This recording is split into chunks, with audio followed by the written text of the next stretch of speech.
नमस्कार, आपण पाहत आहात मराठी साप्ताहिक निर्भीड सम्राटचे यूट्यूब चॅनल निर्भीड सम्राट मध्ये आपले स्वागत आहे। रोल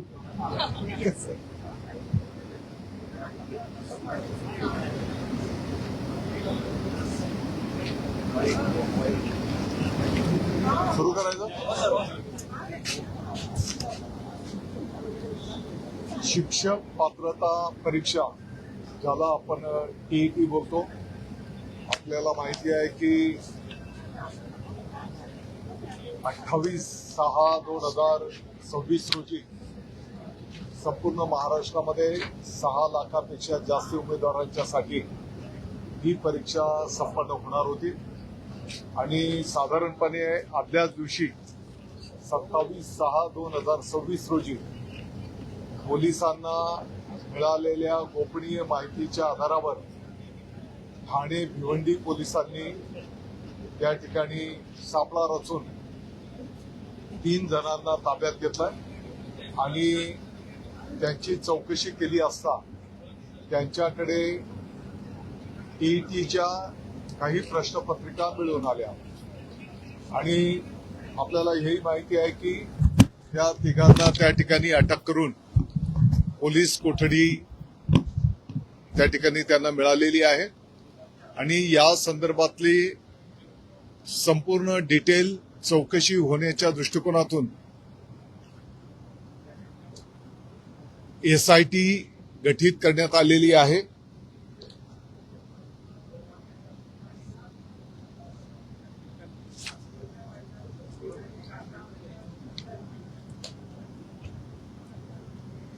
पोलीस सह आयुक्त गुन्हे ठाणे शहर यांच्या नेतृत्वाखाली त्या ठिकाणी एसआयटी गठीत करण्यात आलेली आहे आणि आताच्या घडीला या एसआयटीच्या माध्यमातून 4 पथक तयार करून साधारणपणे गुन्ह्याचा तपास करण्याच्यासाठी बिहारला 2 पथक, हरियाणाला 1 पथक आणि दिल्लीला 1 पथक त्या ठिकाणी रवाना झालेले आहेत।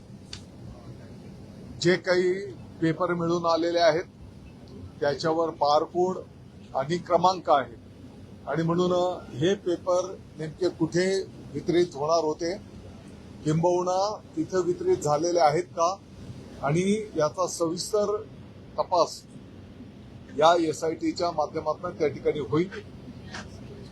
माननीय मुख्यमंत्री महोदय, माननीय उपमुख्यमंत्री महोदयांनी या संदर्भात अतिशय गंभीर दखल घेतलेली आहे आणि वेळ प्रसंगी या संपूर्ण गुन्ह्याचं जे काही तपास पुढे येईल मकोका अंतर्गत या गुन्हेगारांवर जे दोषी आहेत त्यांच्यावर कारवाई करण्याचंही त्या ठिकाणी निश्चित केलेलं आहे आणि वेळ प्रसंगी आवश्यकता पडली तर मकोका नियमामध्ये पण बदल करून हा गुन्हा त्या ठिकाणी कसा बसवता येईल असाही निर्णय त्या ठिकाणी शासनाने घेतलेला आहे। त्याच्यासोबतच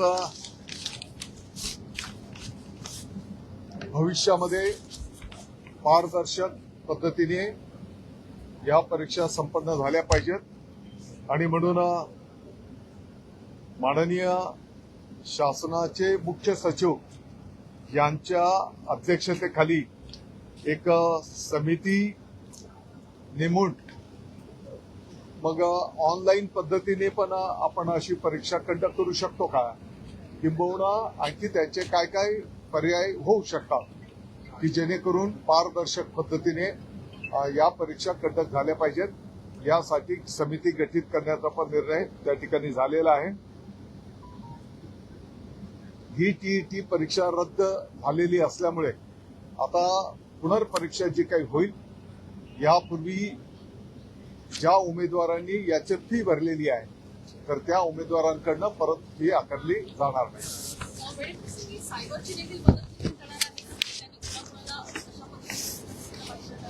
मला वाटतं की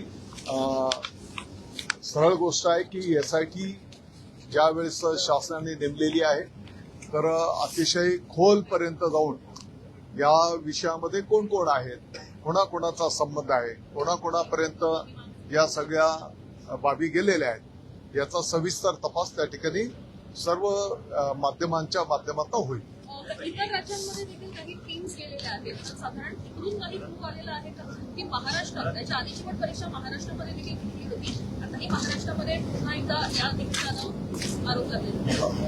आपल्या माहितीकरता हे निदर्शनास आणून द्यायचं आहे की या ज्या काही प्रश्नपत्रिका छापल्या जातात त्या महाराष्ट्राच्या बाहेर आणि गोपनीय छापखान्यातनं त्या छापल्या जातात आणि म्हणून ही जी काही कार्यपद्धती आहे, प्रश्नपत्रिका तयार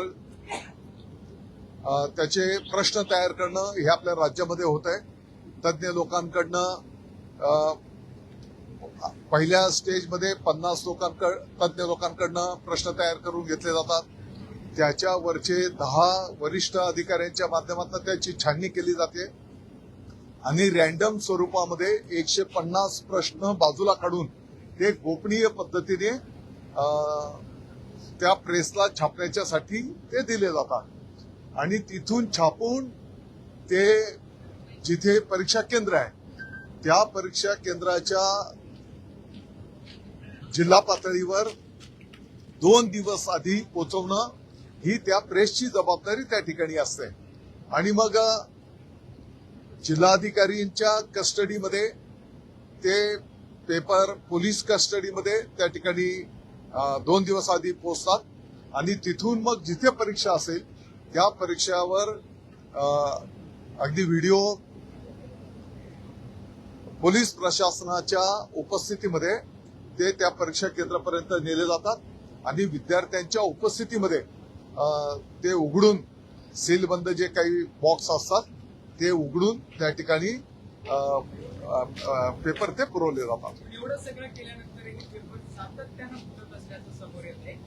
सरकारी यंत्रणा जी आहे त्यांच्या माध्यमातून पेपर बाहेर येत आहे, यामध्ये काही तुम्ही आता चौकशी तपास मला वाटतं की आता SITच्या माध्यमातून जेव्हा ही सविस्तर चौकशी होणार आहे तर नेमके पेपर कुठून फुटले, कोणाच्या माध्यमातून फुटले, कुठेपर्यंत ते गेलेले आहेत याचा संपूर्ण तपास SITच्या माध्यमातून पुढे येईल आणि याच्यामध्ये जे जे कोण दोषी असतील त्यांच्यावर कठोर कारवाई केली जाईल.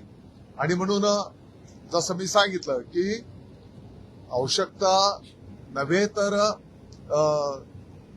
वेळ प्रसंगी मकोका कायद्यामध्ये पण याचं ऍड करून त्या ठिकाणी या कलमाद्वारे पण कारवाई त्या ठिकाणी केली जाईल.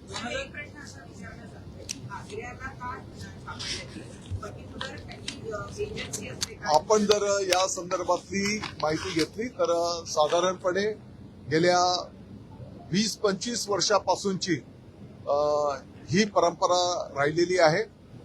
याचे जे पेपर छापले जातात महाराष्ट्र राज्य परीक्षा परिषद याचे जे अध्यक्ष आहेत हे फक्त त्यांना ज्ञात असतं आणि गेल्या अनेक वर्षांच्या पासून 20-25 वर्षांच्या पासून महाराष्ट्राच्या बाहेर कदाचित त्या काळामध्ये भाषा इथे समजू शकत असेल, बाहेरच्या राज्यांमध्ये समजू शकणार नाही वगैरे जे काही असेल तर तेव्हापासून गोपनीय पद्धतीने ही सगळी व्यवस्था त्या ठिकाणी रन केली जाते आणि त्याच पद्धतीने चालू वर्षालाही ते केलं गेलेलं होतं. परंतु आपण जर बघितलं असेल तर पोलिसांना निनावी गोपनीय माहिती मिळाल्याच्या नंतर पोलिसांनी सुमोटो ही कारवाई करून उद्याच्याला जो काही प्रकार घडणार होता तो थांबवण्यामध्ये त्या ठिकाणी आपल्याला यश मिळालेलं आहे. मला वाटतं की लोकशाही पद्धतीमध्ये हा त्याचा अधिकार आहे, परंतु जेव्हा शासन स्वतःहून आणि ही कारवाई पोलीस प्रशासनाने स्वतःहून केलेली आहे, घटना घडण्याच्या आधीच कारवाई केलेली आहे आणि या संदर्भातलं सविस्तर चौकशी होण्याच्या दृष्टिकोनातून SITची पण त्या ठिकाणी गठीत केलेली आहे. मला वाटतं की सगळ्या गोष्टी बाहेर येतील आणि जे कोण दोषी असतील त्याच्यावर कठोर कारवाई केली जाईल. पोलिसांना जी माहिती मिळाली त्यामध्ये कोट्यावधींची डील होणार होती, अशा 2,000 कोटींचा हा संपूर्ण घोटाळा राहणार होता असं माहिती. या क्षणाला यावर भाष्य करणं काही उचित नाही. एसआयटी चौकशीच्या माध्यमातून ज्या ज्या गोष्टी पुढे येतील, आता एका ठिकाणी सापडला, होऊ शकतं की आणखी इतर पण ठिकाणी गेले होते का, हे सगळं चौकशी तर पुढे येईल आणि त्या चौकशीमध्ये जे जे दोषी असतील त्यांच्यावर कठोर कारवाई केली जाईल. परीक्षा कशी घेतली जाईल या संदर्भात काही चर्चा झाली आहे का किंवा काही निर्णय? या क्षणाला तर माननीय सचिवांच्या अध्यक्षतेखाली पुढच्या परीक्षा पारदर्शी पद्धतीने शक्यतो ऑनलाईन कंडक्ट कशा करता येतील याही दृष्टिकोनातनं त्या ठिकाणी शासन विचार करताय. पारदर्शी पद्धतीने झाला पाहिजे या दृष्टिकोनातनं आता माननीय सचिवांच्या अध्यक्षतेखाली समिती गठीत होईल आणि ती समिती जे शिफारस करेल त्याप्रमाणे आपल्याला पुढे जाता येईल. आता समिती त्याचं नाही आता लगेच कसं काय बोलू शकतो. तर सीबीटी म्हणजे कम्प्युटर बेस्ड टेस्ट जी आहे त्यावरती सुद्धा अनेक जे परीक्षार्थी आहेत त्यांचे आक्षेप आहेत, कारण की बऱ्यापैकी आतापर्यंत जे एक मोडस ऑपरेंडी आहे त्यामध्ये एक स्पष्ट होतंय की कम्प्युटर बेस्ड जे टेस्ट आहेत त्यात जास्तीत जास्त प्रमाणात लीक होत आहेत, तिथूनच पेपर लीक होण्याचं प्रमाण आहे.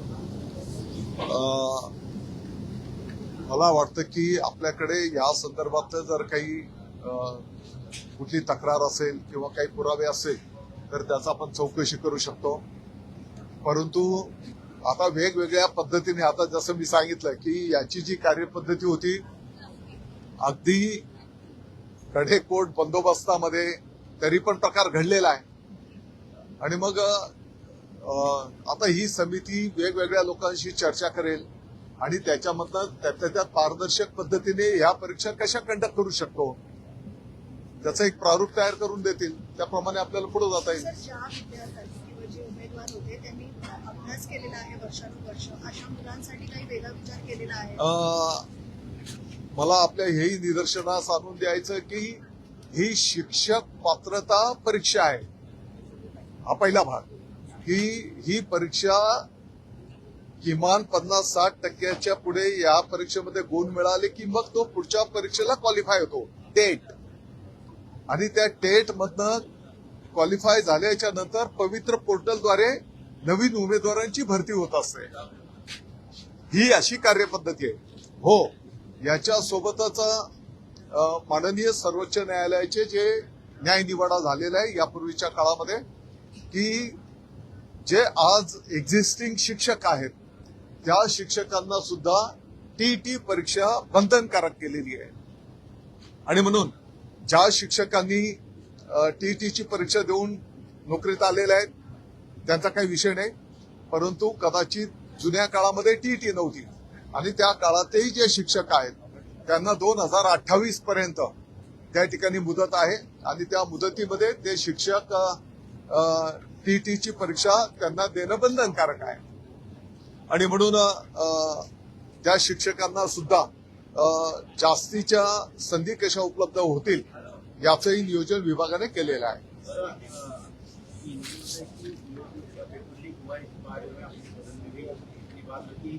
क्या अभी तक जानकारी है किस तरह से कार्रवाई की जा रही है और सरकार आगे ऐसी घटनाएं ना हो इसलिए क्या क्या करना चाहती है?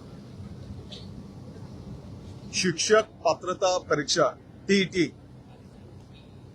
इसके 28 तारीख को पूरे महाराष्ट्र में 6 लाख से ज्यादा उम्मीदवार ये परीक्षा में सहभागी होने वाले थे और पहले ही दिन पुलिस डिपार्टमेंट को गोपनीय जो मालूमात मिली उनके द्वारा पुलिस डिपार्टमेंट ने